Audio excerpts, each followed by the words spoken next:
kama ni kwa ajili ya watoto, kama ni mambo ya kuumwa. Haleluya! Vilivyoko ndani yangu ni vyenu. Bwana asifiwe. Wanaohitaji wachumba, ndani yangu kuna wale wazuri ambao ni wa kwenu.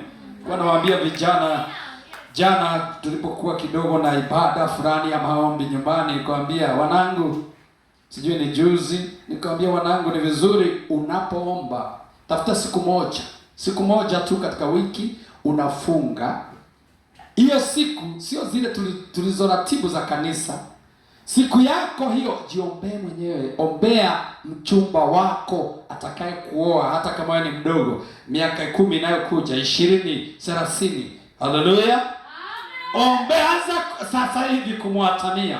Anza kusema na Mungu, Bwana, nataka ukanipe mtu anayefanana na mimi, anayefanana naye toka kwako, ambaye yeye atanibeba udhaifu wangu na mimi nitabeba udhaifu wake. Tutafanikiwa tukiwa na yeye katika maisha.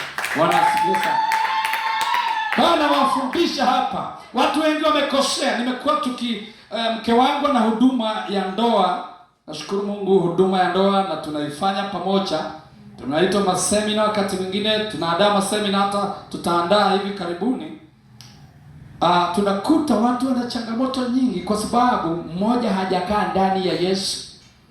Sasa ulipokuwa nje haukuweza kumuuliza Yesu. Kwa hivyo ukakutana na mtu, hata wakati mwingine ndoa inafanyika hata makanisani, bila roho ya discerning spirit ya mchungaji, mnaoana. Baada ya muda unagundua mambo ambayo sio, unaanza kulia na kuugua na kulalamika na kuteseka, na wakati mwingine unatamani hata kujiua. Bwana tusaidie sana. Kumbuka, ndoa ni covenant. Ndoa ni makubaliano yanayoitwa covenant, ni kama nadhiri. Haleluya. Bwana asifiwe. Kutoka ni ngumu. Kwa hiyo nataka niseme kuna sehemu yetu ya kukaa ndani ya Yesu Kristo, na kuna gharama ya kulipa ili kukaa ndani ya Yesu Kristo. Haleluya. Bwana tusaidie sana.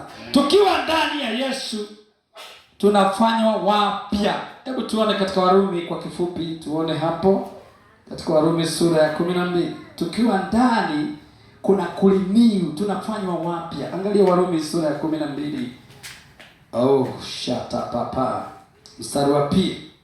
Sura ya 12 mstari wa 2. Biblia inasema, wala msifuatishe namna ya dunia hii, bali mgeuzwe kwa kufanywa upya nia zenu, mpate kujua hakika mapenzi ya Mungu yaliyo mema, ya kumpendeza na ukamilifu. Bwana asifiwe sana. Unapoingia ndani ya Kristo unafanywa upya. Manake kuna vitu ambavyo vitaachia zenyewe, vitakuja vitu vipya vya kukuelekeza katika nuru. Bwana asifiwe sana. Unaanza kuona na macho yasiyoonekana. Bwana asifiwe sana. Inasema kuna macho ya mioyo yetu. Katika Efeso sura ya 1 mstari wa 18 inasema, na macho ya mioyo yenu yatiwe nuru. Macho yako ya moyo yanatiwa nuru, unaanza kuona tumaini la wito wako, the hope of your calling. Unaanza kuona mke wako, unaanza kuona mume wako, unaanza kuona ajira yako, unaanza kuona hata utafanya kazi wapi. Bwana asifiwe. Mimi wakati nakuja hapa kuna vitu ambavyo mimi sikupanga, lakini Bwana akanisemesha. Nikamwambia Bwana, mimi sielewi. Akatumia mtu ambaye mimi sikumjua, akanipigia simu. Kumbe nikajua ni kweli natiki. Nilikaa kanisani siku 3. Mwambia Mungu, unasema ninaenda wapi? Kwa sababu unaniambia natoka hapa naelekea wapi? Bwana asifiwe. Ili uwe mahali panapofaa wakati unapofaa, ni lazima uwe ndani ya Yesu Kristo. Haleluya. Amen. Ukiwa nje utakutwa na mawimbi, utabebwa na mawimbi. Kumbuka kama mama alivyosema, dunia ina sauti kubwa sana. Tuko ulimwenguni, tuko duniani, lakini sauti iliyoko duniani ni kubwa sana. Wakati mwingine huwezi ukajizuia kuisikia kama wewe uko nje ya Yesu Kristo.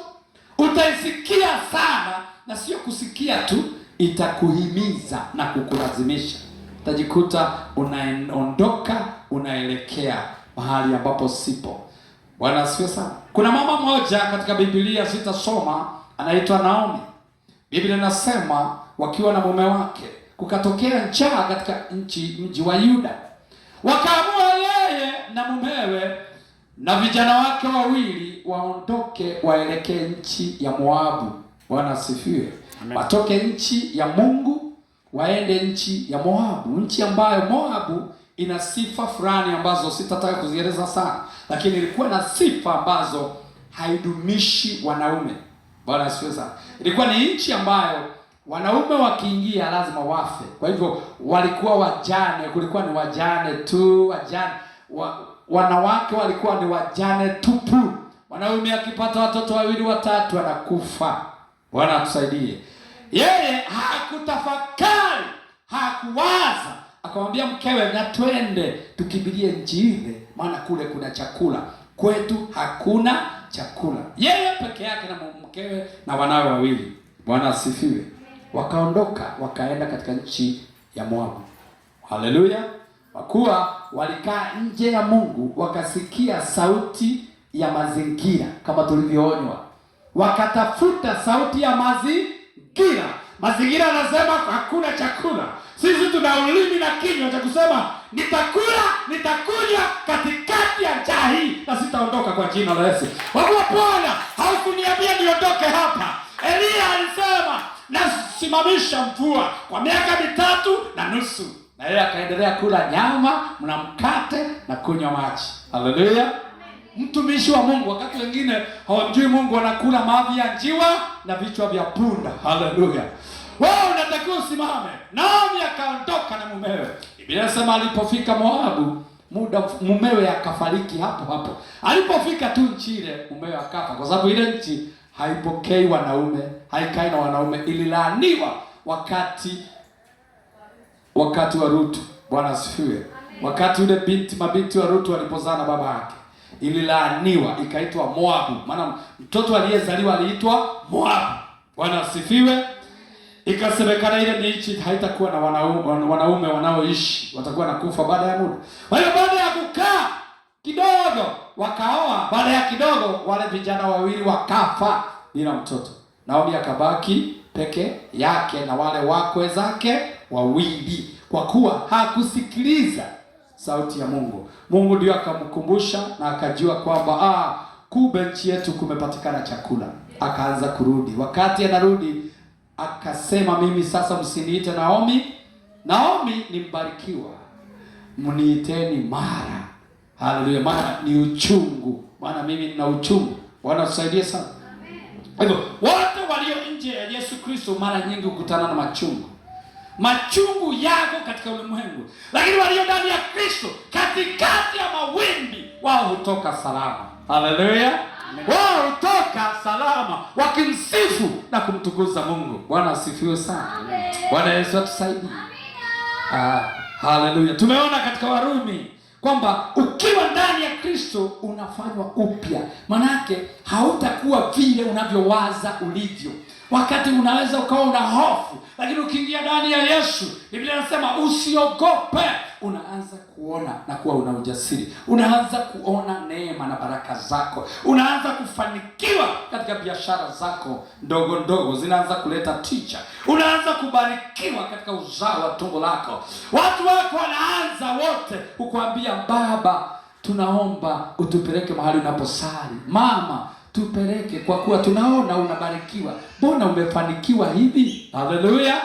Bwana Yesu atusaidie sana. Nataka niseme utu wa ndani, haleluya, unatakiwa pia ufanywe upya. Twende katika Wakorinto wa pili sura, haleluya, Wakorinto wa pili. Twende katika Wakorinto wa pili. Fungua pamoja nami katika kitabu cha Wakorinto, 2 Corinthians. Wakorinto wa pili sura ya 4 mstari wa 16. Haleluya. Tunaona upya. Mstari wa 16 nasema, kwa hiyo